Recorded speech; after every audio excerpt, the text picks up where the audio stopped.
కోరిన కోర్కెలు తీర్చే ఘంటేశ్వరి మాత ఆలయం గురించి తెలుసుకుందాం.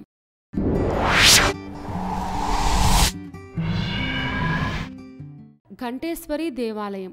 ఈ ఆలయం ఒడిశాలోని సంబల్పూర్ నగరం నుంచి NH6 మీదుగా 30 కిలోమీటర్ల దూరంలో చిప్లిమాలో ఉంది.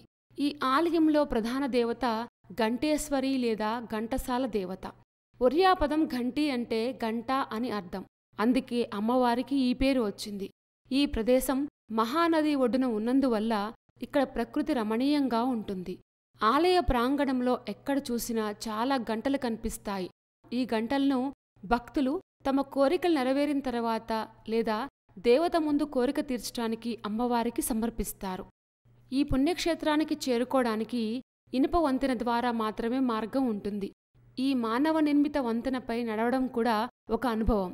వంతెన గుండా వెళ్లిన తర్వాత ఈ దేవతను చేరుకోవడానికి అనేక మెట్లు దిగాల్సి ఉంటుంది. మాతా ఘంటేశ్వరి అమ్మవారిని భక్తితో కోరుకునే కోరికలు తప్పక నెరవేరుతాయనే విశ్వాసం ఇక్కడ ఉంది. భక్తులు తమ కోరికలు నెరవేరిన తర్వాత మాతా ఘంటేశ్వరి ఆలయంలో గంటలను కడుతూ ఉంటారు. చిప్లిమా నడిబొడ్డులో ఉన్న ఈ మందిరం స్థానిక ప్రజలకు ఒక అందమైన పిక్నిక్ ప్రదేశంగా కూడా పేరొందింది. ఇరుకైన ఇనుప వంతెన ద్వారా ఈ ఆలయానికి చేరుకోవాల్సి ఉంటుంది. ఉదయం 6 గంటల నుంచి రాత్రి 9 గంటల వరకు ఈ ఆలయం తెరిచే ఉంటుంది. ఈ ఆలయం గర్భగుడి చుట్టూ వేలాడే అనేక గంటలతో ప్రత్యేకంగా అనిపిస్తుంది. ఈ ఆలయాన్ని లైట్లెస్ లైట్ హౌస్ అని కూడా పిలుస్తారు. ఇది నావికులచే నిర్మించబడిందిగా చెప్తారు.